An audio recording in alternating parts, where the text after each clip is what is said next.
salam Katolisitas. Aku Stefani.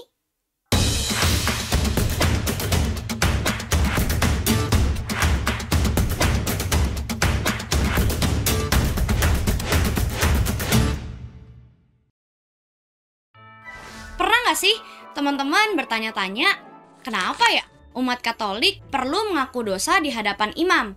Kenapa nggak langsung aja ke Tuhan? Kan semua imam itu manusia biasa aja sama kayak kita, yang sangat bisa berdosa juga. Nah, pertanyaan ini sering aku denger nih. Kita bahas sama-sama yuk, kenapa sih perlu mengaku dosa melalui imam dalam sakramen tobat? Pertama-tama, yang perlu kita tahu adalah bahwa mengaku dosa di hadapan imam itu beda sama ngaku dosa di hadapan manusia lainnya yang bukan imam. Karena kuasa pengampunan dosa yang ada pada para imam itu asalnya dari Tuhan Yesus sendiri. Kita tahu dari mana sih? Karena dalam Matius 18 ayat 18 dan Yohanes 20 ayat 23, Tuhan Yesus memberikan kuasa mengikat dan melepaskan dan kuasa mengampuni dosa hanya kepada para rasulnya. Dan para rasul ini kemudian meneruskan kuasa mengampuni dosa ke para penerus mereka setelahnya. Jadi, kuasa mengikat dan melepaskan dan kuasa mengampuni dosa cuma dimiliki oleh orang-orang yang nerima penerusan kuasa dari para rasul Kristus, yaitu mereka yang ditahbiskan menjadi imam. Prinsip perlunya perantaraan imam buat memohon penghapusan dosa ke Tuhan ini pun sebenarnya udah diterapin dari sejak zaman Perjanjian Lama. Peristiwa di Perjanjian Lama ini penting dan relevan dengan keadaan sekarang ini. Karena apa yang terjadi di Perjanjian Lama itu adalah gambaran dari peristiwa-peristiwa Perjanjian Baru, di mana pas Perjanjian Baru, gambaran-gambaran itu digenapi oleh Kristus, termasuk juga salah satunya ya prinsip perantaraan imam ini. Penggenapan oleh Kristus ini artinya bukan menerapkannya sama persis dengan apa yang ada di Perjanjian Lama, tapi menerapkannya menurut apa yang dikehendaki dan dinyatakan oleh Kristus.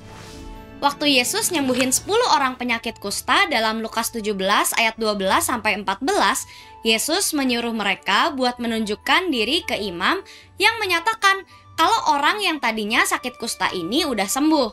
Karena Kristus datang ke dunia bukan buat membatalkan apa yang diatur dalam hukum Perjanjian Lama, melainkan buat menggenapinya. Makanya, prinsip perantaraan imam buat menyatakan seseorang udah tahir atau udah terlepas dari dosanya juga tetap berlaku, yaitu dengan memberikan kuasa ini kepada para rasulnya. Selain itu, dalam Perjanjian Lama juga udah ada perbedaan antara peran imamat bersama dan imamat jabatan. Allah memilih bangsa Israel sebagai kerajaan imam, dikatakan dalam Keluaran 19 ayat 5-6. Tapi di tengah bangsa itu, Allah juga secara khusus memilih suku Lewi buat menjadi imamnya, buat ngejalanin tugas mempersembahkan kurban. Penugasan khusus suku Lewi ini dinyatakan dalam kitab Bilangan 3 ayat 5-13 dan Yosua 18 ayat 17. Dalam Perjanjian Baru, penggenapan imamat bersama dituliskan dalam surat Rasul Petrus, yaitu bahwa umat beriman menjadi batu hidup untuk pembangunan suatu rumah rohani bagi suatu imamat kudus dalam 1 Petrus 2 ayat 5. Dan sebagai bangsa yang terpilih, imamat yang rajani, bangsa yang kudus, umat kepunyaan Allah sendiri dalam 1 Petrus 2 ayat 9. Sedangkan penggenapan imamat jabatan dinyatakan oleh Rasul Paulus dalam suratnya kepada jemaat di Korintus, bahwa pelayanan pendamaian telah dipercayakan kepada para rasul. Ini ada dalam 2 Korintus 5 ayat 18. Dan diajarin juga oleh Rasul Yakobus dalam suratnya, Yakobus 5 ayat 14-15, bahwa para penatua saat itu dipercaya buat mendoakan orang sakit dan juga mengampuni dosa orang tersebut. Nah, dengan landasan biblis ini, sebenarnya udah bisa dipahamin betapa pentingnya sakramen tobat bagi kehidupan rohani kita. Sakramen tobat adalah salah satu sakramen yang Tuhan Yesus sendiri ciptain demi kepentingan kita. Karena kita masih manusia yang masih punya badan, bukan cuma jiwa doang. Jadi, walaupun kita memang bisa mengakui dosa-dosa kita dalam doa pribadi, Tuhan mau kasih kepastian buat kita bahwa kita udah benar-benar dilepasin dari belenggu dosa kita. Aku sendiri ngerasain betapa berartinya sakramen tobat buatku, karena seringkali Walaupun udah minta ampun dalam hati, dalam doa pribadiku, tapi tetap aja kadang rasanya kayak masih ngeganjel gitu. Seolah aku cuma say sorry aja ke Tuhan, tapi belum dengar tanggapan dari Tuhan.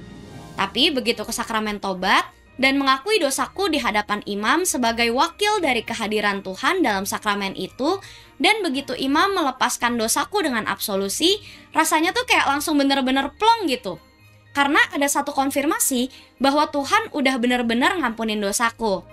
Imam juga menjadi wakil dari gereja atau sesama kita yang mungkin udah kita lukai dengan dosa-dosa kita. Maka absolusi itu memulihkan hubungan kita dengan Tuhan, gereja, dan sesama. Jadi setelah menyadari betapa indahnya sakramen tobat yang udah Tuhan sendiri kasih buat kita, jangan sungkan lagi buat datang ke sakramen tobat ya teman-teman. Karena Tuhan pun selalu mau memeluk anak-anaknya yang mau kembali ke Tuhan, seperti Bapa dalam kisah anak yang hilang yang menyambut kembali kedatangan anak bungsunya dengan penuh sukacita. Sampai ketemu lagi di video lain ya teman-teman. Terima kasih dan Tuhan memberkati. Bye-bye!